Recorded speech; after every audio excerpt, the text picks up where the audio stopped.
नमस्कार दोस्तों, आप सभी लोगों का मैं रोहित कुमार directstudy.com पे बहुत बहुत स्वागत करता हूं। आज लास्ट वीडियो है। अब आप सोच रहे हो क्या चीज़ का लास्ट वीडियो था। आज 8 क्लास का टोटल लास्ट वीडियो होने जा रहा है। कल से हम लोग 9th क्लास का स्टार्ट करेंगे। बहुत बहुत आप सभी लोगों का बधाई हो। आपने 6 क्लास 7 क्लास और 8 क्लास, आज 16वां डे है। 16 डे के अंदर हम लोगों ने जी हाँ कंप्लीट कर डाला टोटल 8 क्लास तक का वीडियो। 9th और 10th कुछ दिन लगेंगे कंप्लीट होने के बाद प्रैक्टिस सेट हम लोग स्टार्ट कर देंगे। इसमें हम लोग करने जा रहे हैं 16, 17, 18 और SCERT का ज़्यादा चैप्टर है, 4-5 चैप्टर है, तो उसको भी कंप्लीट कर लेंगे। यानी तकरीबन आज के वीडियो में 8 चैप्टर कम से कम 8-9 चैप्टर कंप्लीट होंगे। तो चलिए शुरुआत करते हैं। ये साइंस है, जो लोग नहीं जानते जान लीजिए। 1 to 5, 6 to 8 और 9, 10th का अगर आप टीचर बनना चाहते हैं और उसमें साइंस आता है TRE 4.0 और 5.0 के लिए, तो समझिए रामबाण है ये, ठीक है। तो चलिए आज के सेशन को शुरू करते हैं। तो चलिए आज का प्रश्न जो हम लोग का है वो आप देख सकते हैं 16 नंबर से है और आप ध्यान देंगे जो पहला क्वेश्चन है, परावर्तन की स्थिति में कौन सा विकल्प सही है। अब यहाँ पे आपका पूछ रहा है क्वेश्चन ये, परावर्तन की स्थिति में कौन सा विकल्प सही है। आपके सामने ऑप्शन दिया गया, आप इस बात का ध्यान रखेंगे। आई बराबर आर होता है, आई बड़ा होता है आर से, या आई जो होता है छोटा होता है आर से। यानी एंगल ऑफ इंसिडेंट और एंगल ऑफ रिफ्रैक्शन की बात हो रही है, इस बात का ध्यान रखिएगा ज़रा आप लोग। तो आप क्या कहेंगे, परावर्तन की बात कर रहा है, अपवर्तन नहीं कर रहा है। परावर्तन यदि बात करता है यानी रिफ्लेक्शन ऑफ लाइट, तो that means first number answer होगा कि एंगल आई जो होगा एंगल आर के बराबर होगा। बट यही अगर रहता अपवर्तन यानी रिफ्रैक्शन रहता था, रिफ्रैक्शन के केस में हम लोग क्या करते हैं, साइन आई बटा साइन आर होता है। ध्यान रखिएगा क्या होता है, साइन आर बटा साइन आई, ये एक नियतांक होता है, दैट मीन्स एक कॉन्स्टेंट होता है। इसका थोड़ा सा आप ख्याल रखेंगे। नेक्स्ट यदि बात करें सेकेंड नंबर क्वेश्चन का, आपके सामने ये है कि किरण का डैश परावर्तित किरण से सामान्य सतह पर मापा गया कोण है। तो इसके लिए क्या होता है कि आप 3rd नंबर कहेंगे। इसका आंसर क्या हो जाएंगे, परावर्तन का कोण कराएंगे। किरण का डैश मतलब परावर्तन का कोण परावर्तित किरण से सामान्य सतह पर मापा गया कोण होता है, ठीक है। इस चीज़ का ध्यान रखेंगे। नेक्स्ट क्वेश्चन आपके सामने है कि श्वेत प्रकाश के अपने रंगों में विभाजन क्या कहलाता है। सोच के देखिए, प्रिज्म से होकर, बहुत बार आपने सुना होगा कि प्रिज्म से होकर क्या होता है, लाइट इधर आती है और इधर 7 कलर में टूट जाती है। तो इसको क्या कहेंगे हम लोग, तो बर्न का विक्षेपण कहेंगे। मतलब अलग अलग जो कलर है उसका टूट जाना होता है। इसी के रीजन से आप देखते हैं इंद्रधनुष वगैरह बनता है। तो 3rd का आंसर क्या होगा, 3rd। नेक्स्ट क्वेश्चन आपके सामने, हमारे नेत्र की आकृति कैसी है। मतलब शेप ऑफ द आई आपसे पूछ रहा है। शंकुकार है, गोलाकार है, वर्गाकार है, दीर्घवृत्ताकार है। सोच के जवाब दीजिएगा, गड़बड़ होने का संभावना है। जी हाँ, गोलाकार है। आँख का अगर आप इमेज देखेंगे तो गोलाकार दिखता है। नेक्स्ट है, आँख के अंदर दृष्टिपटल को क्या कहते हैं। आँख के अंदर जो दृष्टिपटल होता है उसको क्या हम लोग किस नाम से जानते हैं, दृष्टिपटल। जहाँ पे हम लोग का क्या होता है, इमेज बनता है, उसको रेटिना बोलते हैं। दृष्टिपटल का मतलब क्या है, जहाँ पे इमेज फॉर्मेशन हो रहा है, तो दैट मीन्स रेटिना हो जाएगा आंसर। नेक्स्ट क्वेश्चन आपके सामने ये दिख रहा होगा कि सामान्य नेत्र द्वारा पढ़ने की सर्वाधिक सुविधाजनक दूरी लगभग कितनी होनी चाहिए। तो मिनिमम 25 सेंटीमीटर माना जाता है कि 25 सेंटीमीटर से आगे है तो हम लोग पढ़ पाएंगे, उससे नज़दीक का जो है हम लोग नहीं पढ़ पाएंगे। ध्यान रखिएगा। मतलब आँख अगर सपोज कीजिए ये हमारा आई है, मैं पिक्चर बना के बताता हूँ, यहाँ आई है, तो इसका 25 सेंटीमीटर जहाँ होगा वहाँ तक के चीज़ को हम पढ़ पाएंगे। उसके नज़दीक अगर आप ला देते हैं तो वो चीज़ हम लोग नहीं पढ़ पाएंगे। ध्यान रखिएगा 25 सेंटीमीटर। नेक्स्ट क्वेश्चन कहा जा रहा है कि वर्तमान में ब्रेल लिपि किस वर्ष अपनाई गई। ब्रेल लिपि आपको पता है अंधे लोगों के लिए है, जो लोग पढ़ नहीं पाते हैं वो लोग क्या है, उभरा हुआ सरफेस होता है जो कि डॉट से बना होता है। पहले 6 डॉट 8 डॉट से बनकर लिखा जाता है ब्रेल लिपि। तो 7 का जो आप आंसर देंगे वो देंगे 1932। 1932 में क्या होता है, ब्रेल लिपि का आविष्कार माना जाता है। लुइस ब्रेल द्वारा किया गया था। वो खुद अंधे हो गए थे, इसीलिए उन्होंने ऐसा आविष्कार किया था। नेक्स्ट कहा जा रहा है, आँख का वह भाग जो प्रवेश करने वाले प्रकाश को नियंत्रित करता है क्या कहलाता है। हमारे आँखों के अंदर तो बहुत सारे प्रकाश जा रहे होते हैं, लेकिन कोई तो होगा जो उसको, जैसे रात होता है दिन होता है तो इसमें चेंजिंग आते रहता है, उसको कौन है कंट्रोल करने वाला। जब बात करेंगे आप तो आइरिस है। ध्यान रखिएगा, आइरिस जो है यही आँखों को क्या करता है, कंट्रोल करता है। इस बात का पूरा ध्यान रखिएगा। पर आँख में प्रकाश को, ये बहुत बार एग्जाम में आया हुआ है कि आँख में जो प्रकाश जाता है उसको नियंत्रित कौन करता है, तो आइरिस आंसर हो जाएगा। नेक्स्ट है, हम किसी अद्वितीय वस्तु को प्रकाश में देख सकते हैं। अब आप यहाँ क्वेश्चन है कि किसी अद्वितीय वस्तु, what is the meaning of अद्वितीय वस्तु।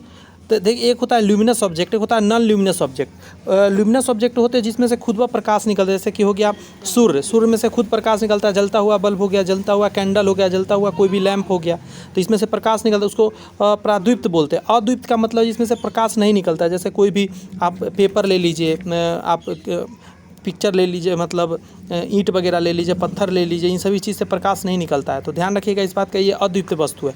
तो अद्वितीय वस्तु कब दिखता है? जब उस पर प्रकाश पड़ के और हमारे आँखों तक रिफ्लेक्ट होके आता है। तो आंसर 9 का आप क्या जवाब देंगे? 2 नंबर। वस्तु से प्रकाश हमारी आँखों की ओर परावर्तित होता है। सपोज कीजिए ये कोई वस्तु है और ये हमारी आँख है, अब हमें कब दिखेगी? तो कहीं ना कहीं लाइट सोर्स होगा, लाइट सोर्स से लाइट उस वस्तु पर पड़ेगी और ये रिफ्लेक्ट होकर हमारे आँखों के पास आएगी, तब ये वस्तु हमें अच्छे से दिख पाएगी। ध्यान रखिएगा इस बात का। उसी तरह 10 नंबर क्वेश्चन इमेज वाला है, तो ध्यान रखिएगा इसमें। कह रहा है चित्र में दिखाए गए अनुसार सतह पर S1 S2 S3 पर गिर रहा है, यानी आप देख सकते हैं प्रकाश गिरने का प्रक्रिया। तो सबसे पहला में अगर आप देखेंगे तो ये एकदम प्लेन सरफेस है, ठीक है। यहाँ पे रुखरा सरफेस है, आप देख सकते हैं। S3 में यदि बात करें तो यहाँ पे भी है प्लेन सरफेस, लेकिन एक क्या है, एक जिगजैग मोशन में बना हुआ है, देख रहे हैं आप।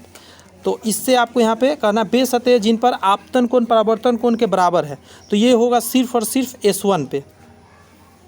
ऐसे S2 पे भी संभावना पूरा है, सॉरी S3 पे। तो लेकिन सरफेस क्या है, थोड़ा सा रफ होने की वजह से गड़बड़ हो जाएगा। तो 11 का आंसर क्या डालेंगे? 11 का सिर्फ पहला नंबर डालना होगा, ये ध्यान रखिएगा। यानी सरफेस हमेशा क्या होना चाहिए? प्लेन होना चाहिए। प्लेन सरफेस पे क्या होता है, जो इंसिडेंट एंगल बनता है, जो रिफ्लेक्टेड एंगल बनता है, बोथ आर सेम। इधर और इधर वाला क्या होता है? सेम होता है। द नेक्स्ट क्वेश्चन इज, एक छोटा दर्पण अ स्मॉल मिरर एम एक मेज पर रखे गत्ते के टुकड़े पर लगा हुआ है। देख सकते हैं मिरर लगा हुआ है, नीचे आपको स्थिति दिया हुआ है अलग अलग। जैसे यहाँ देख सकते हैं, यहाँ बल्ब है, यहाँ आँख है, यहाँ एम है, यहाँ पे एक नीचे मिरर लगा हुआ है, उसी तरह बल्ब है, आँख है, यहाँ मिरर है, देख रहे हैं। अब क्वेश्चन क्या है उसको पढ़ना पड़ेगा यहाँ से। कार्डबोर्ड एक बल्ब की रोशनी से प्रकाशित होता है। बल्ब की स्थिति के संबंध में आँख की स्थिति चित्र A B C और D के रूप में दिखाया गया है। दर्पण किस स्थिति में दिखाई देगा? दर्पण देखना है, दर्पण किस स्थिति में दिखाई देगा। आइए उसको समझने के लिए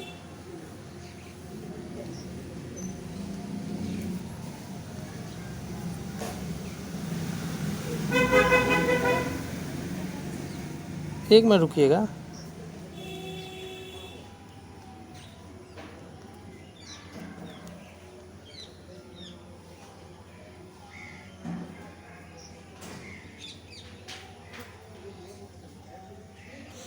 इसका आंसर मुझे नज़र पड़ा है 10 का आंसर ना गलत दिया हुआ है बुक में। कह रहा है सभी तीनों सतह पर आपतन कोण परावर्तन कोण सभी सतह पे बराबर कभी नहीं संभव हो सकता। सिर्फ पहला नंबर में संभव होगा और सब में संभव नहीं होगा, क्योंकि सरफेस क्या है? रफ है। ध्यान रखिएगा इस बात का।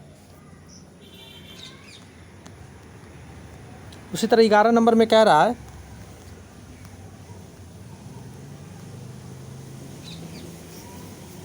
आप इसको ना देखिए ज़रा, ये ऊपर ऐसे जाएगा, यहाँ से देखेंगे तो बहुत तिरछा ऐसे जाएगा, इतना नहीं जाएगा, थोड़ा सा कम जाएगा, ऐसे जाएगा, इसमें इधर चला जाएगा, इसमें इधर चला जाएगा। तो आँख यहाँ पे है, आँख यहाँ पे, तो इन दोनों में तो दिखेगा नहीं। संभावना कहाँ दिख रहा है ज़्यादा? ए में दिख रहा है। बात समझ में आया आपको? सॉरी, देखिए क्लिक हो गया गलत, 1 सेकंड लीजिए, आ जाएगा अभी। हाँ, संभावना कहाँ दिख रहा है? सिर्फ और सिर्फ आपको दिख रहा है ए में। तो 12 का आंसर क्या? 11 का आंसर ए देंगे आप।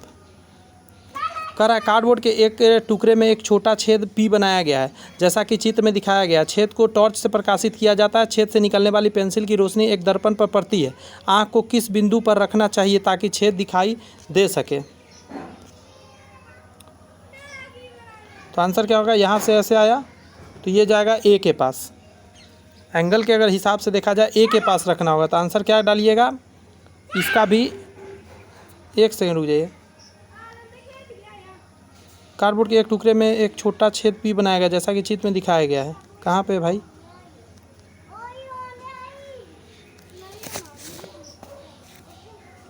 ठीक है, पी बनाया गया है।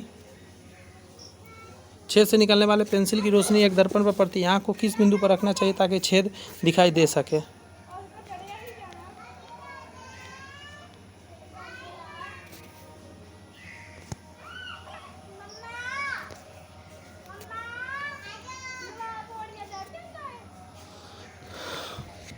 इसका भी आंसर मुझे गलत लग रहा है दोस्त, 1 सेकंड मुझे दीजिए ज़रा, मैं क्लियर करूँ।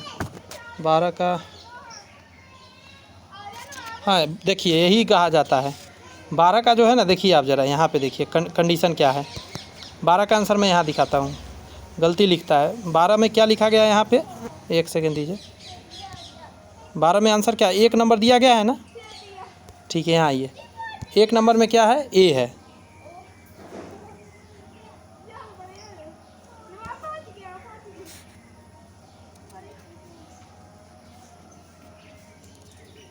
अच्छा नहीं 12 का, अच्छा 12, ओ सॉरी 12 का तो ठीक है, 12 का ये, हम 13 का आंसर देख लिए थे, सॉरी। सही है, सही है, सही मैंने फ़ोटो बनाया था, क्योंकि यहाँ से यहाँ जाएगा ना प्रकाश, तो छिद्र देखने के लिए कहाँ रखना होगा, ए पर रखना पड़ेगा। ठीक है, आगे कह रहा है चित्र में दिखाए अनुसार 2 दर्पण ए और बी एक दूसरे को समकोण पर रखे गए हैं।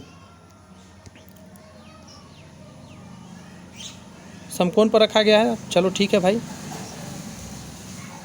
250 के कोण पर आपतित प्रकाश की, ये गलती लिखा है, 250 नहीं है, 25 डिग्री लिखना था इसको, 25 डिग्री लिखा था, ऐसे पावर था कि कोण पर आपतित कोण की किरण परावर्तन के बाद दर्पण बी पर गिरती है, दर्पण बी से परावर्तित किरण का परावर्तक कोण कितना होगा। तो बस ये सब गलत छपा हुआ है, आपको पता है, ये सब डिग्री डिग्री को क्या कर दिया है, नीचे लिख दिया है, लेकिन डिग्री भी लगा है। रुक जाइएगा ज़रा, 1 सेकेंड दीजिए मुझे। देखिए यहाँ तो 25 डिग्री का रहा है, यहाँ गलत है भाई, यहाँ पे 25 डिग्री होना चाहिए। देखो ना यहाँ 25 डिग्री भी दिया है। अब दिमाग लगाइए ना, 25 डिग्री से आया तो ये ऐसे ऐसे निकलेगा, यहाँ पड़ेगा, और फिर ये ऐसे आएगा। बात समझ में आ रहा है, 90 डिग्री पर ये जाएगा, तो ये 25 तो ये भी 25,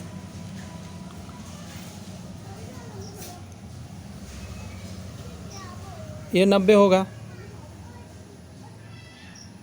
और ये 25 तो ये भी 25 इस तरफ वाला, उधर 25 तो ये कितना होगा अंदर वाला, 90 में से घटाइए 25, 90 में से जब 25 घटाइएगा तो 20 घटेगा तो कितना हो जाएगा, 70, 65 हो जाएगा, ये 65 हो जाएगा, तो ये भी 65 हो जाएगा, 65, 13 का 3। देखिए सब का है ना गलती दिया हुआ है, हमको लग ही रहा था ये 65 आंसर होगा, लेकिन 65 क्या होगा, डिग्री होगा, गलत प्रिंट ये सब दिया हुआ है, पता है आपको। इसमें 50 डिग्री होता है, में 115 डिग्री होता है, में 20-25 डिग्री होता है। कोई नहीं, समझा दिया, आपको समझ में आ गया होगा। मानव आँख में रॉड और शंकु के संबंध में निम्नलिखित कौन सा कथन सही, एकदम इम्पोर्टेंट क्वेश्चन है। आँख में रॉड और शंकु होता है, बात समझे। 2 तरह के सेल होते हैं, इसका आंसर होगा आपका कि शंकु तेज रोशनी के प्रति संवेदनशील होते हैं। शंकु जो होता है तेज रोशनी के प्रति संवेदनशील होता है। इसका याद रखने का ट्रिक भी है, ऐसा होता है तो रोशनी कैसा, ऐसा ही तो टॉर्च से ही ना निकलता है, इसीलिए क्या कहेंगे, रोशनी के प्रति संवेदनशील होता है शंकु। 15 नंबर क्वेश्चन कह रहा है कि मानव आँख के चित्र में कॉर्निया को अक्षर द्वारा दर्शाया गया है, कौन सा अक्षर कॉर्निया को दर्शा रहा है।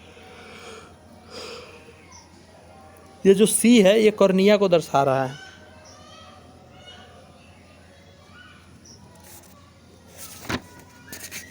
बात समझे।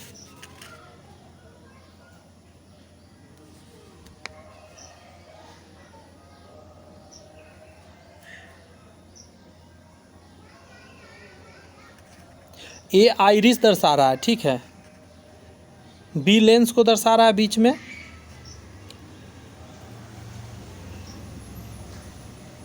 कॉर्निया को सी दर्शा रहा है।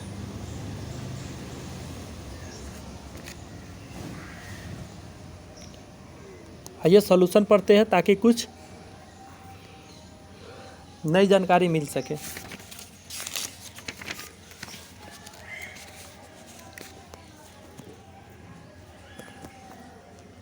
कह रहा है कि परिघटना जिसमें प्रकाश किरण को उसी माध्यम में सीमा के साथ अंतःक्रिया करने का वापस भेज दिया जाता है जहाँ से वह आ रही हो, यह परावर्तन कहलाता है। परावर्तन के नियम बताता है कि यदि एक प्रकाश किरण को समतल सपाट पॉलिश सतह से परावर्तित किया जाता है तो आपतित कोण हमेशा परावर्तित कोण के बराबर होता है।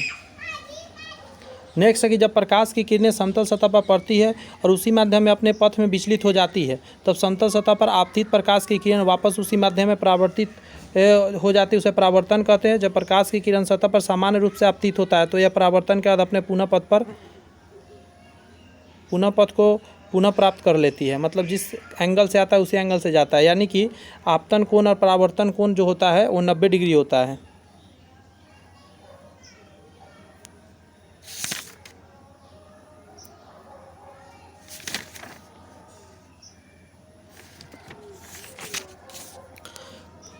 तीन का सलूशन देखा जाए, कह रहा है कि जब सफ़ेद प्रकाश की किरण एक शीशे के प्रिज्म से माध्यम से गुजरता है तो 7 रंगों के पट्टी में बैंड का गठन करता है। श्वेत प्रकाश का स्पेक्ट्रम कहा जाता है। प्रकाश का वर्ण विक्षेपण सफ़ेद रोशनी के एक पारदर्शी माध्यम से गुजरने पर 7 रंगों में बंटने को कहा जाता है। भैबीजियोर करके आप याद रख सकते हैं, या बैजानी हैप्पी नाला, इससे भी याद रहता है 7 रंग। हमारे नेत्र का आकृति लगभग गोलाकार है। नेत्र का बाहरी आवरण सफ़ेद होता है, यह कठोर होता है ताकि यह नेत्र के आंतरिक भागों को दुर्घटना से बचा सके। इसके पारदर्शी अग्रभाग को कॉर्निया या स्वच्छ मंडल कहते हैं। क्लियर हो गया बात?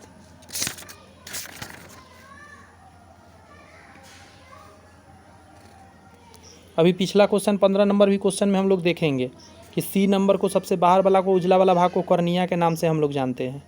बात समझ में आया? सुरक्षा देता है कॉर्निया। आगे कहा जा रहा है कि प्रतिबिंब दृष्टिपटल रेटिना पर कॉर्निया जलीय कोष्ठ लेंस और नेत्रका लाभ द्रव का लगातार अपवर्तन द्वारा बनता है। वास्तविक तथा उल्टा प्रतिबिंब दृष्टिपटल रेटिना पर बनता है, यानी रेटिना पर उल्टा प्रतिबिंब बनता है, और वास्तविक यह मस्तिष्क द्वारा दृश्य धारणा के लिए प्रतिबिंब को विद्युत तरंग के रूप में भेजता है ताकि दिमाग उसको पढ़ सके, और दिमाग उसको सीधा पढ़ता है। सामान्य नेत्र के निकट बिंदु को दूरी को सुस्पष्ट दर्शन की अल्पतम दूरी कहा जाता है। यह सबसे नज़दीक है 25 सेंटीमीटर की दूरी। कहा जाता है कि ब्रेल पद्धति एक तरह का लिपि है जिसका विश्व भर में नेत्रहीनों को पढ़ने के लिए लिखने में छूकर व्यवहार में लाया जाता है। वर्तमान ब्रेल लिपि वर्ष 1932 में अपनाई गई थी। कहा जाता है कॉर्निया के पीछे की गहरी मांसल रचना को आइरिस कहा जाता है। परितारिका में एक छोटा छिद्र होता है जिसे पुतली कहा जाता है। पुतली का आकार परितारिका द्वारा नियंत्रित होता है। परितारिका आँख में प्रवेश करने वाले प्रकाश की मात्रा को नियंत्रित करता है।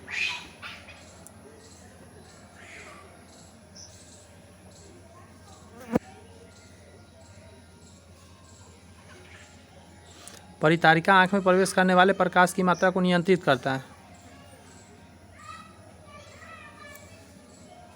कॉर्निया के पीछे गहरी मांसल रचना को आइरिस कहा जाता है। परितारिका में एक छोटा छिद्र होता है जिसे पुतली कहते हैं। आइरिस और परितारिका एक ही है, आप अलग नहीं समझिएगा, ये दोनों सेम है। आगे कहा जा रहा है कि अंधेरे में आंखें किसी वस्तु को तभी देख पाती है जब किसी वस्तु से प्रकाश हमारी आंखों में आकर पड़ती है। प्रकाश वस्तु द्वारा उत्सर्जित हो सकता है या उससे अपरिवर्तित हो सकता है।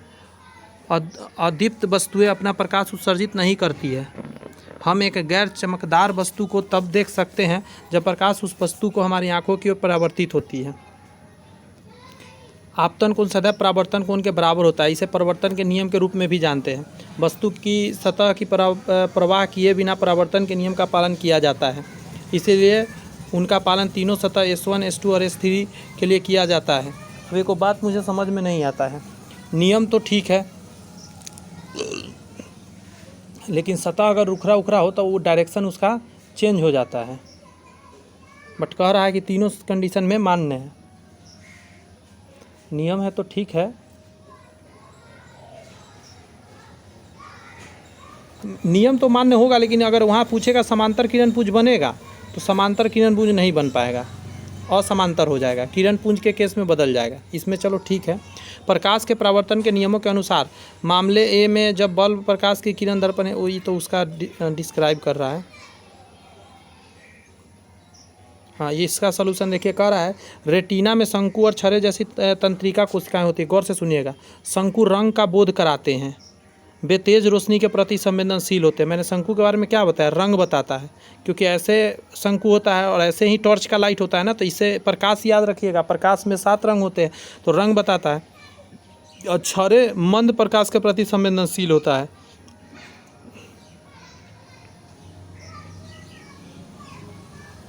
चलिए आइए नेक्स्ट चैप्टर 17 नंबर स्टार्ट करते हैं। तारे एवं सौर परिवार के बारे में कुछ जानते हैं।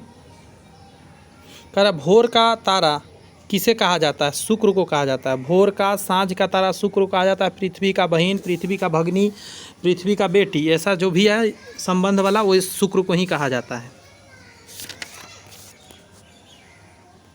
क्वेश्चन नंबर 2, निम्नलिखित में से कौन सा चित्र ध्रुव तारे की स्थिति को सही ढंग से दर्शाता है? ध्रुव तारे को सही ढंग से दर्शाने वाला कौन है? पहला हो जाएगा।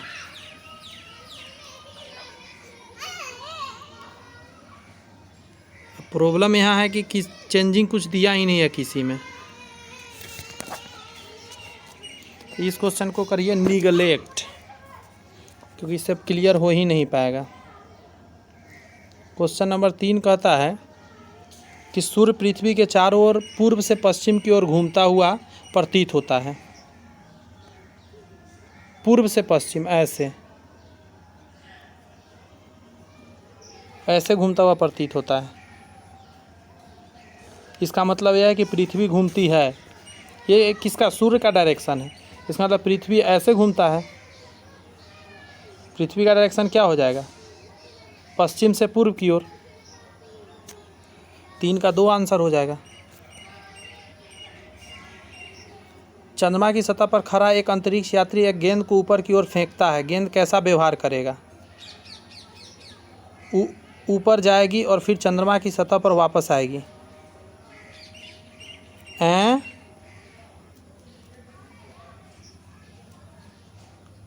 ठीक है, चूँकि चंद्रमा की सतह पर भी गुरुत्वाकर्षण है तो ऊपर जाएगा फिर नीचे आना लाजमी है। कम है बट है, 1/6 पार्ट है। मान लीजिए कि यूरेनस और नेपच्यून के बीच एक नया ग्रह खोजा गया। इसकी समय अवधि होगी।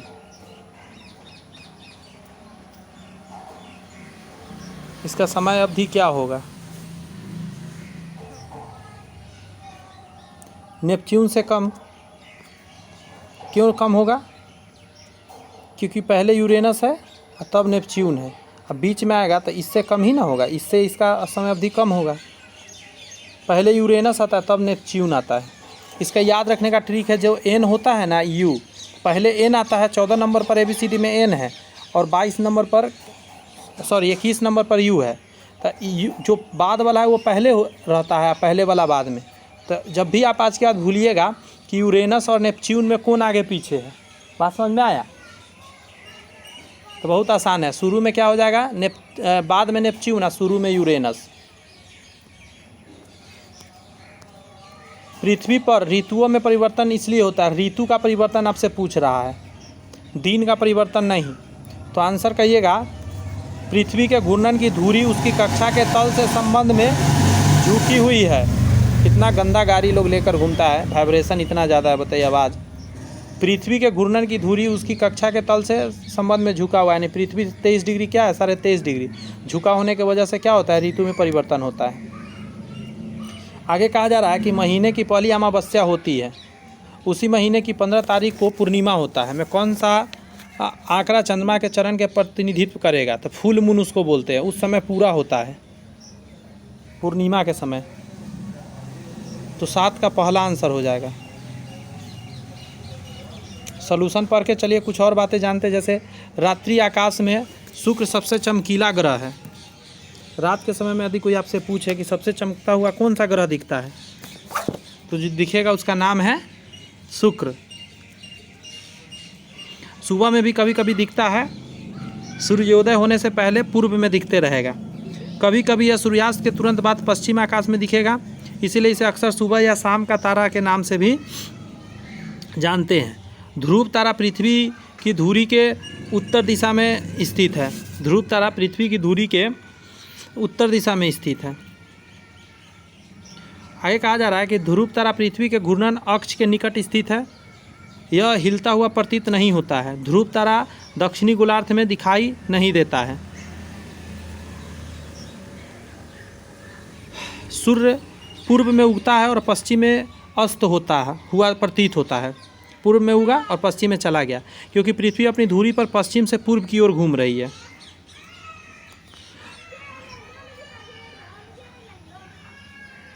जब कोई अंतरिक्ष यात्री चंद्रमा की सतह पर खड़ा होकर गेंद को ऊपर की ओर फेंकता है तो गेंद ऊपर जाएगी और फिर वापस चंद्रमा की सतह पर आ जाएगी।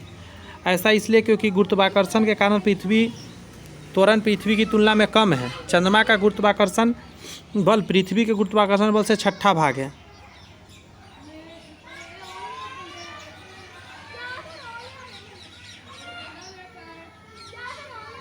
छः गुना नहीं, 6ठा गुना 1/10 होता है। नेक्स्ट क्वेश्चन है, किसी ग्रह का एक निश्चित पथ होता है जिसे कक्षा के नाम से जानते हैं, जिसमें सूर्य की चारों ओर घूमते हैं।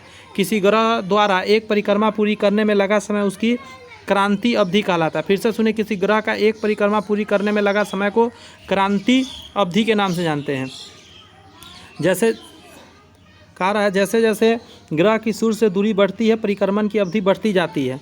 यदि यूरेनस और नेपच्यून के बीच कोई नया ग्रह खोजा जाता है तो उसकी समय अवधि नेपच्यून से कम होगी। आगे कहा जा रहा है, पृथ्वी के घूर्णन की धुरी उसकी कक्षा के तल के लंबवत नहीं है। पृथ्वी की घूर्णन दूरी उसकी कक्षा के तल से लंबवत नहीं। पृथ्वी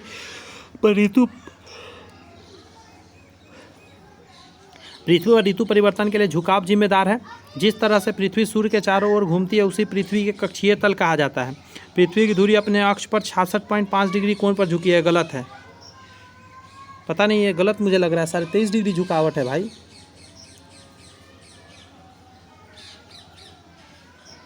ये मुझे गलत लग रहा है।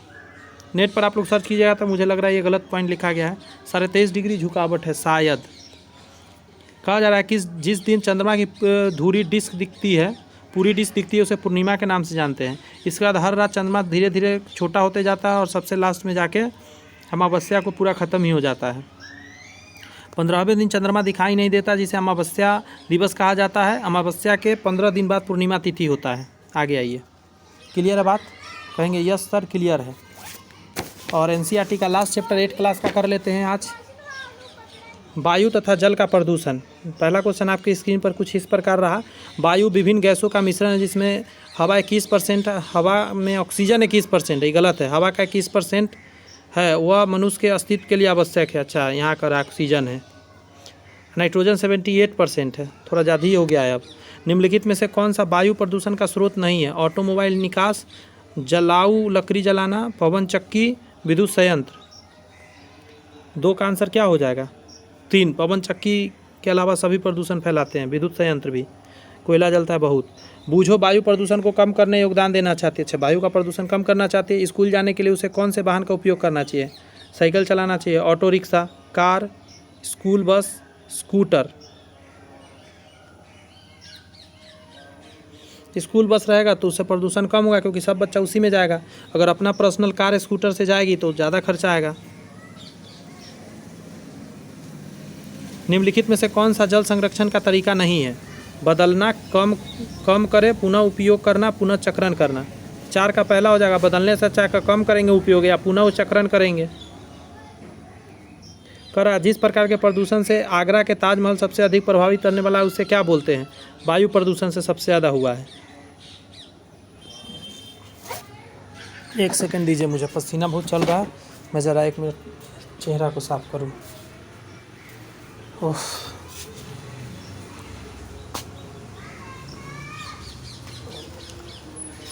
जस्ट हो गया।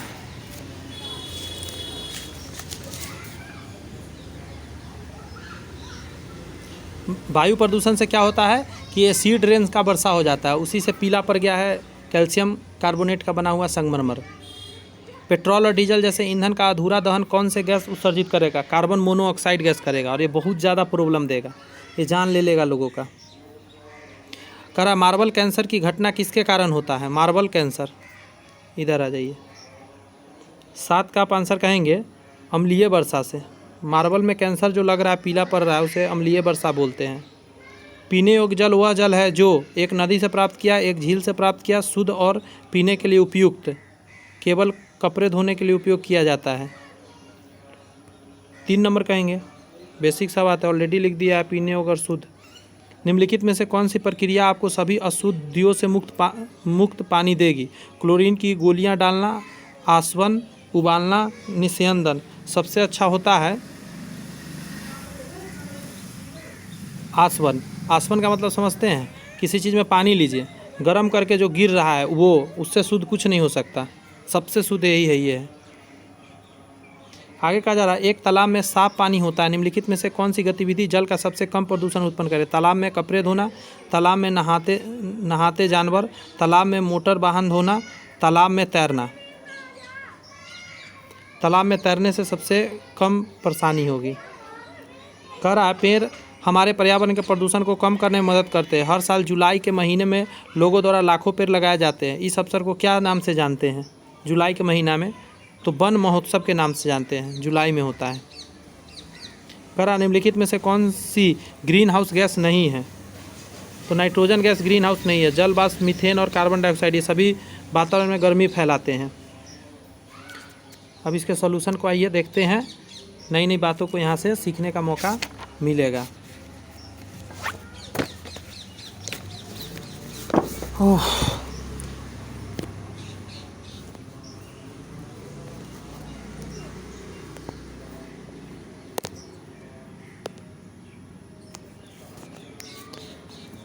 क्वेश्चन है कि वायु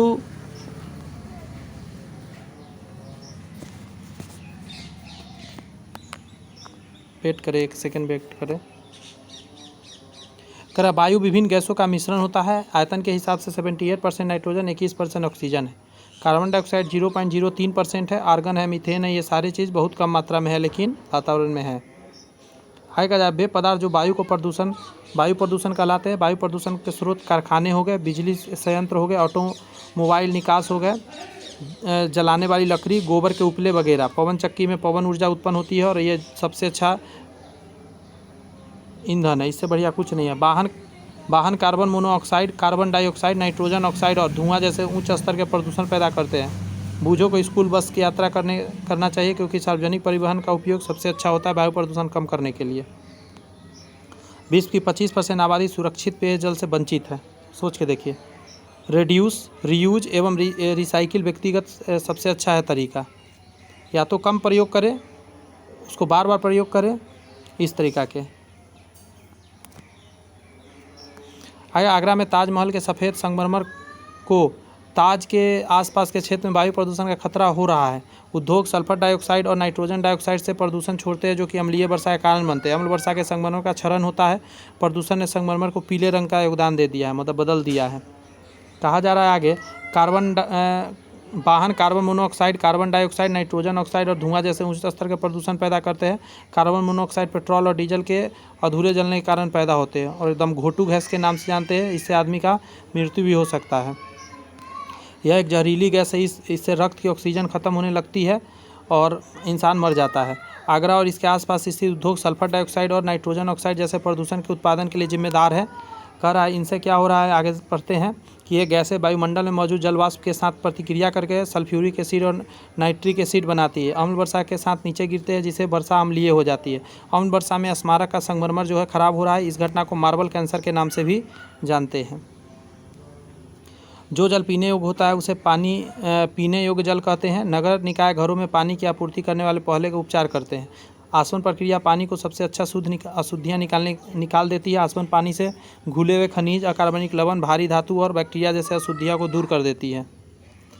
आगे कहा जा रहा है कि जल प्रदूषण जीवन के लिए हानिकारक पदार्थों को जल का प्रदूषण कहते हैं। कपड़े और मोटे वाहन धोने से पानी में डिटर्जेंट और गंदगी फैल जाती है जिससे जानवर नहाने से भी पानी प्रदूषित होता है। आगे कहता है तालाब में तैरने से पानी का प्रदूषण कम से कम होगा। आगे कहा जा रहा है पवन महोत्सव हर साल जुलाई में आयोजित किया जाता है। इस अवसर पर लोगों द्वारा लाखों पेड़ लगाए जाते हैं। वायु गैसों का मिश्रण है, इसमें 78% नाइट्रोजन और ग्रीन हाउस नहीं है। ये ग्रीन हाउस में आ जाता है carbon monoxide, nitrogen oxide, carbon dioxide, methane, जल वाष्प ग्रीन हाउस गैस के उदाहरण हैं। यहाँ पे देख सकते हैं कंप्लीट हो गया हमारा। अब यहाँ के बाद कुछ साइंस के क्वेश्चन है। ये सारे चीज़ हम ऑलरेडी कर रहे हैं, सीरीज हम लोग का चल रहा है। ये सेम क्वेश्चन सब इस बुक में भी दिया हुआ। अब आइए एससीईआरटी क्वेश्चन पर चलते हैं।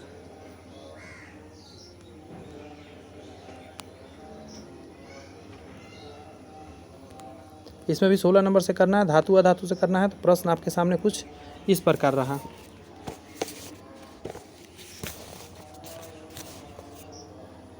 धातु विद्युत के अच्छे सुचालक होते हैं क्योंकि इसमें मुक्त इलेक्ट्रॉन होते हैं। पहला ही आंसर हो जाएगा, मुक्त इलेक्ट्रॉन से बढ़िया कुछ है ये नहीं है।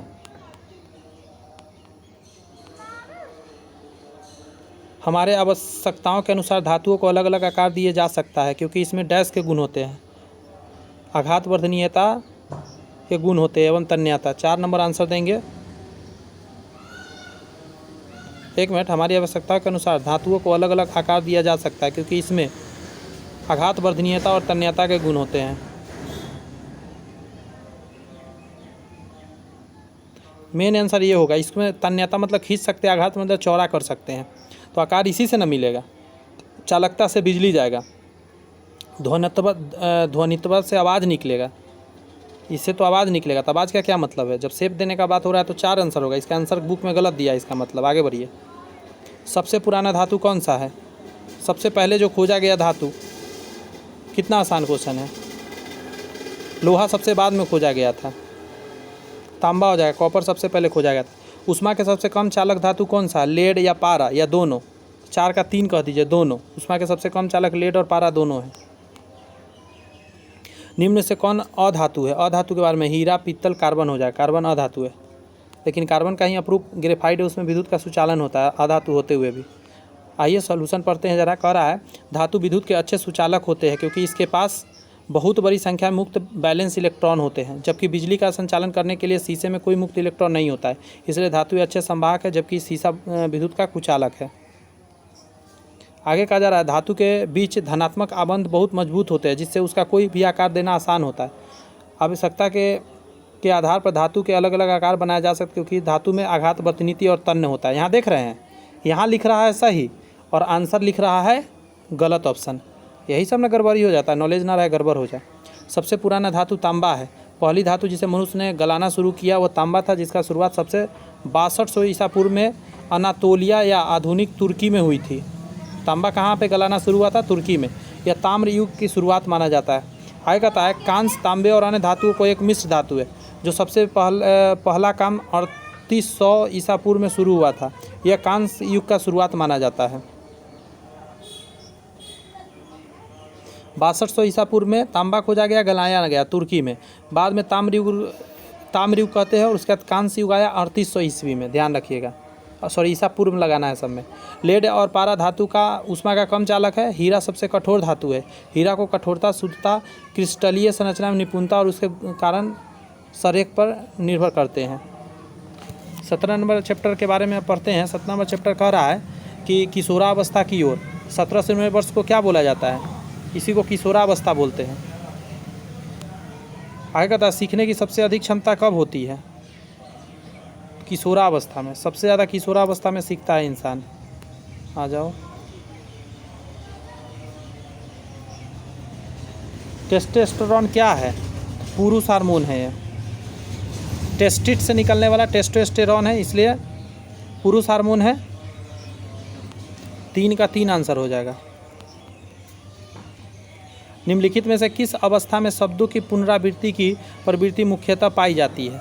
शब्द बार बार रिपीट करेगा बच्चा, तो शैशवावस्था। छोटा में बच्चा रिपीट करता है, मम्मी मम्मी मम्मी पापा पापा करते रहता है। भाषा के अर्जन एवं विकास के लिए सर्वाधिक संवेदनशील अवधि कौन सी है? बच्चा जिसमें सबसे ज़्यादा भाषा सीखता है, तो आंसर क्या कहेगा? प्रारंभिक बाल्यावस्था में भाषा बच्चा सबसे ज़्यादा सीखता है। सॉल्यूशन पढ़ते हैं, कुछ नई बातें सीखेंगे। कहा जा रहा है किशोरावस्था लैटिन शब्द एडोल्सेर से बना हुआ है, जिसका अर्थ है बढ़ना या परिपक्व होना। एक ऐसी अवस्था जो कि 12 से 19 वर्ष के बीच माना जाता है। कभी कभी 13 भी लिखता है, कभी 11 से भी लिखेगा। घबराना नहीं है। किशोरावस्था व्यक्ति के जीवन का एक ऐसा चरण है जब वह न तो बच्चा होता है, ना ही वयस्क होता है। सीखने की सबसे अच्छी क्षमता एक किशोरावस्था में होती है। टेस्टोस्टेरोन हार्मोन जो है कि महिला और पुरुष दोनों में पाया जाता है। अच्छा, टेस्टोस्टेरोन एक हार्मोन है जो महिला और पुरुष दोनों में पाया जाता है, लेकिन महिलाओं में इसका मात्रा न के बराबर होता है। अच्छा, यह पुरुष का प्राइमरी हार्मोन है जो पुरुषों की दाढ़ी, बाल, सेक्स लाइफ आदि के जिम्मेदार होता है, टेस्टोस्टेरोन। आगे कहा जा रहा है शैशवावस्था एक बच्चों के लिए शुरुआती अवधि है, विकास के तीव्र होता है। शैशवावस्था विकास के सभी क्षेत्रों की नींव को प्रदान करती है। यह अत्यंत तीव्र विकास का संवेगात्मक कौशल का विकास इसी अवधि में फटाफट होता है बच्चों में। आगे कहा जा रहा है कि प्रारंभिक बाल्यावस्था 3 से 5 चरण में एक बच्चा चल सकता है, शौचालय का उपयोग करता है, अपने परिवार के सदस्यों के साथ बातचीत करता है, जब बौद्धिक विकास की आती है, वस्तुओं के रंग, आकृति, आकार पहचानना शुरू करता है। इस अवधि को भाषा के अर्जन और विकास का सबसे महत्वपूर्ण चरण माना जाता है, यानी 3 से 5 वर्ष। नया चैप्टर है 18 नंबर, ध्वनियाँ तरह तरह के। पहला है प्रति सेकंड कंपन की संख्या क्या कहलाती है? प्रति सेकंड की बात कर रहा है, तो इसको आवृत्ति कहते हैं। हर्ट्ज से नापते हैं इसको, HZ हर्ट्ज से। मानव कान के लिए श्रव्य है 20 से 20,000। ऑप्शन नंबर 2, 20 से 20,000 हर्ट्ज तक आदमी सुनता है। आगे कहा जा रहा है कि निम्नलिखित में से कौन सी ध्वनि प्रदूषण का कारक है? डीजे बाजा, इसमें से सभी, मोटर कार, लाउड, इनमें सभी हो जाएगा। सभी से क्या होता है? ध्वनि प्रदूषण फैलता है। इसके सॉल्यूशन में कह रहा है कि प्रति सेकंड होने वाली कंपन को हम लोग आवृत्ति कहते हैं। आवृत्ति को हर्ट्ज इकाई में नापा जाता है, जो प्रति सेकंड कंपन की मात्रा होती है। आगे कहा जा रहा है श्रव्य ध्वनियाँ 20 से 20,000 आवृत्ति होती है, क्योंकि ये मानव कान के प्रति संवेदनशील होते हैं, और अगर आवृत्ति अधिक या कम हो तो श्रव्य आवृत्ति मानव कान से महसूस नहीं किया जाएगा। कम या ज़्यादा नहीं होना चाहिए उससे। खराब शहरी नियोजन से संबंधित घटना प्रदूषण को बढ़ावा मिल सकता है। अलग अलग औद्योगिक और आवासीय भवनों के परिणामस्वरूप आवास में ध्वनि का प्रदूषण होते रहता है। आवासीय क्षेत्र में शोर के कुछ मुख्य स्रोत तेज संगीत बजाना होता है, परिवहन, यातायात, रेल, हवाई जहाज, इन चीज़ों से होता है। लॉन देखभाल, रख रखाव, निर्माण, विद्युत जनरेटर वगैरह, पवन विस्फोट, ये सारी चीज़ होते रहती है, जिससे क्या होता है? प्रदूषण फैलते रहता है, ध्वनि प्रदूषण। अब चैप्टर नंबर 19 करते हैं, और यहाँ पे द एंड हो जाएगा। लास्ट चैप्टर करने जा रहे वायु एवं जल प्रदूषण की समस्या। सबसे पहला क्वेश्चन जो है आपकी आंखों के सामने ये रहा कि कार्बन डाइऑक्साइड का रासायनिक सूत्र क्या आता है? CO2 है। जल का अनुभार कितना होता है? तो जल क्या है? तो जल को बेसिकली हम लोग 18 कहेंगे, 18 ग्राम। H2O होता है, O का 16, हाइड्रोजन का 1 होता है, तो 2 हाइड्रोजन है तो 2 हो गया, 16 2 18 ग्राम हो गया ना। आगे कहता है वायु प्रदूषण का मुख्य कारक क्या है? वायु का प्रदूषण, वनों की कटाई, लाउड स्पीकर बजाना। लाउड स्पीकर से ध्वनि प्रदूषण होता है। फैक्ट्रियों का धुआं, तो 1 और 3 आंसर हो जाएगा। शुद्ध जल की तुलना में अशुद्ध जल का क्वथनांक उसका बढ़ जाएगा। अशुद्धिया के कारण। स्मॉग क्या है? स्मॉग के नाम से किसको जानते हैं? कोहरा और धुआं एक साथ मिलता है ना, तो उसको स्मॉग बोलते हैं। आइए इसके सॉल्यूशन को पढ़ के कुछ बात जानते हैं। कार्बन डाइऑक्साइड के अणु में 1 कार्बन के 2 ऑक्सीजन होते हैं, CO2 कहते हैं इसको। जल के 1 अणु में, ये तो समझा ही दी। आगे आइए, आगे कहा जा रहा है अधिकांश वायु प्रदूषण जीवाश्म ईंधनों के धुआंरे जलने के कारण होता है। इससे बिजली परिवहन के लिए, ऊर्जा उत्पादन करने के लिए कोयला, तेल और गैसोलीन शामिल है। वायु प्रदूषण का मुख्य कारक वनों की कटाई एवं फैक्ट्रियों का प्रयोग है। इससे वायु प्रदूषण बहुत फैल रहा है। आगे कहा जा रहा है कि सागर का जल अशुद्ध जल होता है, क्योंकि यह नमकीन होता है। नमकीन पानी का क्वथनांक बढ़ जाता है, क्योंकि नमक एक गैर वाष्पशील विलय है, जो कि क्वथनांक को बढ़ाने के लिए जिम्मेदार होता है। तरल का क्वथनांक वह तापमान है जिस पर तरल वाष्प दबाव और आसपास दबाव बराबर होता है। यानी कि क्वथनांक ऐसा हो जाता है ना कि वाष्प का दबाव और आसपास का बराबर होता है। पानी का मूल क्वथनांक 100 डिग्री माना जाता है। स्मॉग एक प्रकार का तीव्र वायु प्रदूषण है, जो कि दृश्यता को कम कर देता है। स्मॉग धुआं मिश्रण होता है कोयले के दहन से, कार्बन, राख और तेल आदि के महीन कणों से बना होता है। यह निलंबित बूंद के रूप में कोहरा होता है। यह वायु प्रदूषण का सबसे आम प्रकार का दुनिया भर के शहरों में होता है, और कुछ नहीं दिखता है इसके बाद। यहाँ पे द एंड होता है। बस आपसे इतना ही कहेंगे। इसका PDF अगर आपको चाहिए तो PDF के लिए आप क्या कर सकते हैं? टेलीग्राम ज्वाइन कर सकते हैं। directstudy.com के नाम से है, आप सर्च करके निकाल सकते हैं। डिस्क्रिप्शन में लिंक है, आप वहाँ से भी चेकआउट कर सकते हैं, वहाँ से ज्वाइन कर सकते हैं। तो मिलते हैं क्लास 9 से एक नए एनर्जी के साथ। 8 क्लास आज एंड होता है। Bye bye, tata, thank you.